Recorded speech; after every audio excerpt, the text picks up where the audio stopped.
Koloslastele 3:1. Kuna teid on koos Kristusega uuele elule äratatud, suunake oma pilgud taeva reaalsustele, kus Kristus istub aujärjel Jumala paremal käel. Vaata üles. On täiesti loomulik kulutada oma aega, energiat ja tähelepanu siin ja praegu toimuvale. Meil on kiire, oleme hajameelsed. Ja kui lõpuks peatume, et tõesti mõelda, on raske tajuda midagi, mis jääb väljapoole meie viitmeelt. Aga Pauluse kiri koloslastele kutsub meid üles vaatama kõrgemale, kuna teid on koos Kristusega uuele elule äratatud. Suunake oma pilgud taeva reaalsustele, kus Kristus istub aujärjel Jumala paremal käel. Mõtle sellele. Taeva reaalsused. Pauluse sõnade valguses on siin 4 asja, mida kaaluda. 1.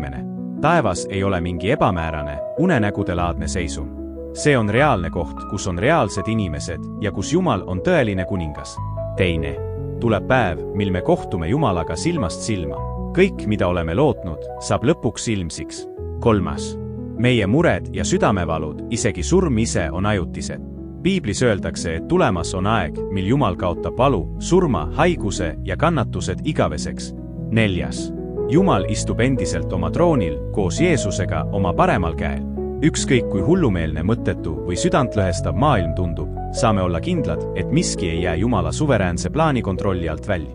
Kui sind ahvatleb vaatamine enda ümber või keskendumine ainult endale, siis vaata hoopis üles. Taevas on seal, kus on Jumal, ja see on kõigist tõelisem reaalsus. Palve, Jumal, igavene elu algab hetkest, mil valin suhte sinuga.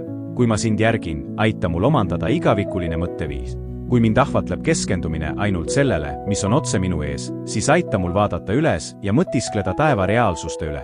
Anna mulle tarkust, et oskaksin valmistuda igavikuks oma igapäevaelus.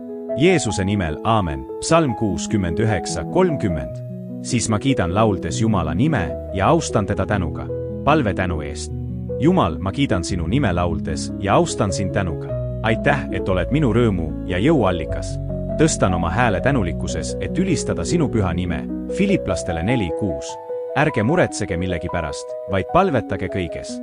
Andke oma vajadused Jumalale teada ja tänage teda kõige eest, mida ta on teinud. Palve rahu ja usalduse eest. Issand, annan sulle täna kõik oma mured ja koormad. Aita mind usaldada sind oma vajadustega ning tänada sind sinu ustava varustuse eest. Lase sinu rahul hoida minu südant ja meelt Kristuses Jeesuses. Aamen.